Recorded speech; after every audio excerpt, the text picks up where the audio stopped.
Hello and what is going on, guys? Welcome back to the channel. My name is Miguel. You're watching Miguel EDC, the channel where we talk everything EDC gear here. And today we're checking out another multi-tool here, this time from Roxon, making a debut in the channel at last. A lot of you guys have been requesting this brand to be featured here in the channel, so here it is. We are checking out the KS2E Elite. Should be a very slim, smaller form factor, very sleek and elegant multi-tool. Small toolbox for EDC, 13 in 1. So just gonna go ahead and cut right to the chase here, right? Of course, this one will be linked down below if you guys want to check prices, availability, and variants.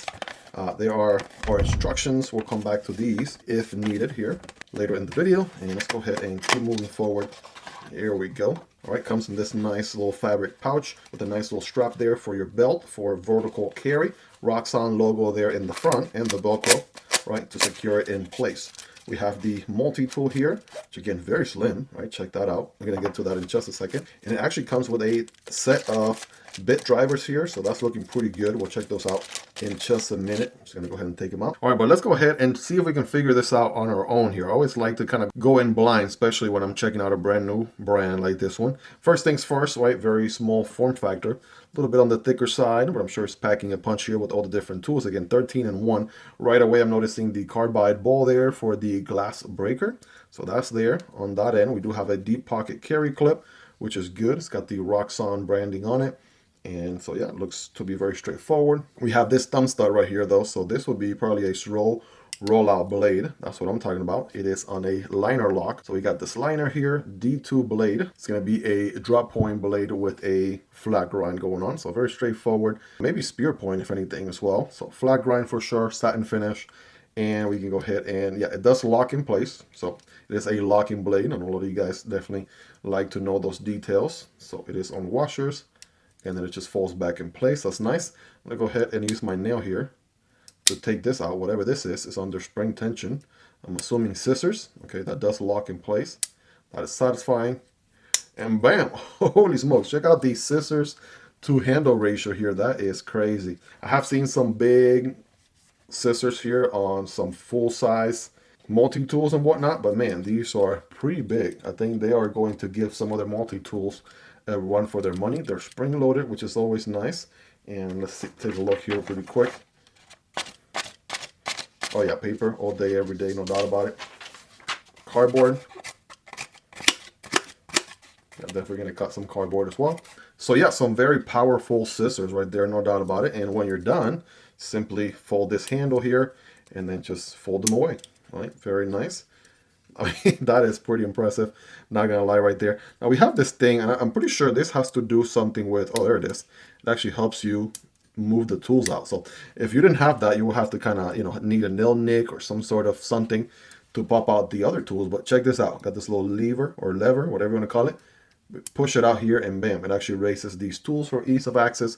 We got a screwdriver right there, Phillips head, with a nice cross pattern diagonal file right there. On this side is also a ruler, 0 to 3 centimeters or 1 inch as well. Okay, so we got that. And is it locking? I think so. Oh, there we go. So it is a locking tool. That's nice. In order to unlock this guy, you just got to push on this lever here the opposite way. So I'm going to go right and then it unlocks. Again, I'm doing all this, just checking out this product for the first time. So a lot of this is actually very intuitive, you guys. Let's put this guy down. I know for a fact, if I know anything about multi-tools, this thing right here is known as the all tool. All right, let me cross-reference here to make sure. All tool. Yeah, number 9 is the all tool. Yep, there you go. There it is. So people who do leather works use this guy to cut and open holes, from what I understand. I'm not a leather man or leather worker expert in any way, shape, or form, but that's nice to have. It's kind of like it definitely has a chisel ground to it. All right, you can see it here. It's got that angle on this side. It's perfectly flat on the other side. And last but not least, so yeah, it's locked. Let me go ahead and unlock it there. And then last but not least, I want to look at this last one here. All right, so this is going to be our flathead screwdriver here. I can see this being a can opener and a bottle opener. That's typically what they do, right, when they put these two together like that. And sure enough, we got 11 and 10, so can opener and bottle opener. We got some other interesting things here. So we looked at the scissors, we looked at the knife. We got to check out the saw. We looked at the file, the window breaker, the belt clip. Where is the belt clip? Oh yeah, that's what they call the pocket clip. The threader is number 8. I guess they bundled that in with the all tool. You guys check out the diagram there. 7 is Phillips head screwdriver. 6 is a file, which we looked at. And then the tweezers and the saw are the only things we're missing. So go ahead and put this guy back in. All right, got a, I think I get this guy out like this. Yeah, very easy to do with my nail here, like that. That is your saw. If I ever saw one. No dad jokes, pun intended there. Of course, that was 1000% intended. Couldn't resist myself. But all lame jokes aside, yeah, very functional saw, right, with the teeth, right, interchanging one on each side. Get you a closer look here, right, pretty standard stuff. You've seen saws like this on just about every other multi-tool out there, but they are functional. They work pretty good. And in case you're wondering, is it a locking saw? Yes, yes it is. Very similar to the blade. We have a liner here, which is pushed down to disengage. Now, it's a little bit tricky on this one because we don't have a cutout on the scale, this G10 scale on the outside, so kind of have to use my nail there just to move the liner out of the way. Boom.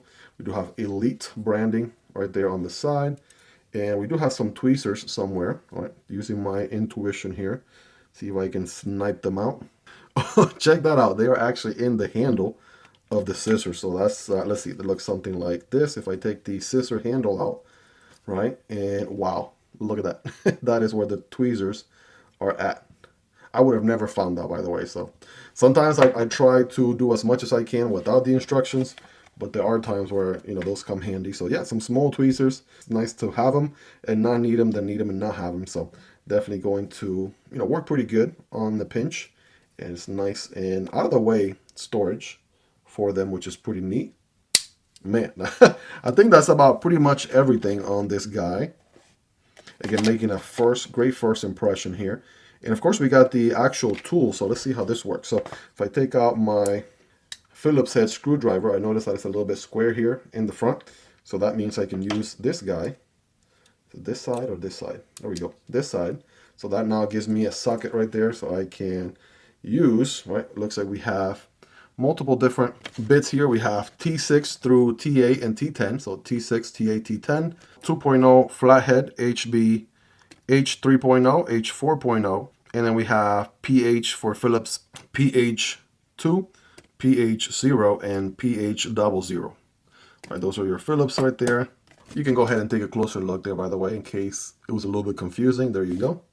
And one last look at this thing. If you want to go ahead and read through it by any means, go for it. You can pause the video right there.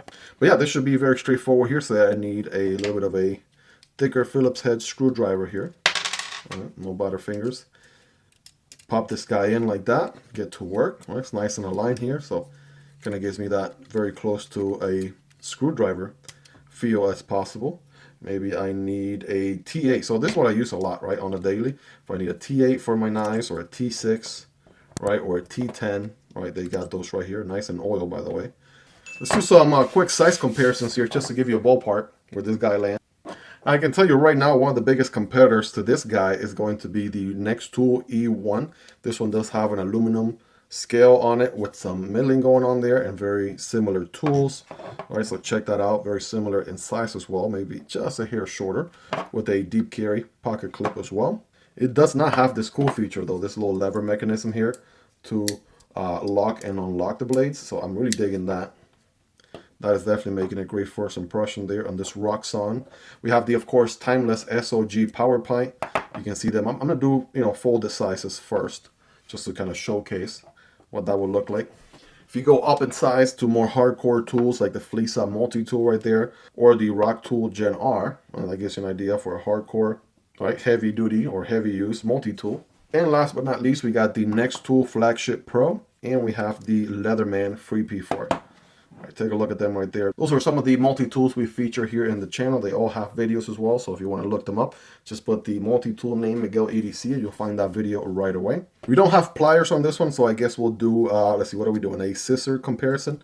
All right, so let's go ahead and get the scissor out here. This guy's rocking some huge scissors. Scissors on the Nextool E1 are just a little bit smaller there by comparison, as you can see. It's still pretty substantially big, depending on what you got going on. So there you go. And of course, the scissors on the power pine are going to be a little bit smaller there by comparison. Again, you know, you do have a little bit of a trade-off, Pliers here, no pliers on these two, so something to consider. Here are the scissors on the Phillips Multitool, right? Very small by comparison. It does prioritize, of course, the pliers on this particular one. And scissors on the Roxon Gen R are actually pretty big compared to even the ones on the Phillips Multitool. So they do give this guy a run for their money. And of course, you have the full function of a heavy-duty multi-tool at the same time. And now here's the crazy part, because this one's rocking some crazy scissors. So I think this one takes the cake. The Nextool Flagship Pro definitely has some good size scissors on there, no doubt about it. Very similar, just definitely a little bit bigger. And last but not least, good old USA made 3P4 here, Leatherman 3P4. Those are going to be a little bit smaller in comparison. All of these are going to get the job done, of course, right? Some of the bigger ones obviously are going to do just cutting a little bit better. But I picked the scissors only because these guys, you know, this particular one doesn't have pliers, but you know, we could have compared pliers, and I typically try to, you know, compare some of the features and whatnot. But yeah, for what it is, I mean, you got some really good scissors on there. You got a knife, you got actual Phillips head and flathead screwdriver, and a whole slew of other tools on there as well. And it's actually a very small form factor. Not every multi-tool has a glass breaker. The Flagship Pro does, for example. So you can kind of see that on there. But that's, you know, something interesting to have, a little bit on the tactical end, right? Unless you're out there, you know, breaking glasses on a daily basis. But my philosophy is always, you know, it's nice to have it and not need it, than need it and not have it. So as far as the knife goes, right, let's go ahead and do a quick scientific cutting test here. D2 steel, is it going to cut? And I do have some holes on this paper.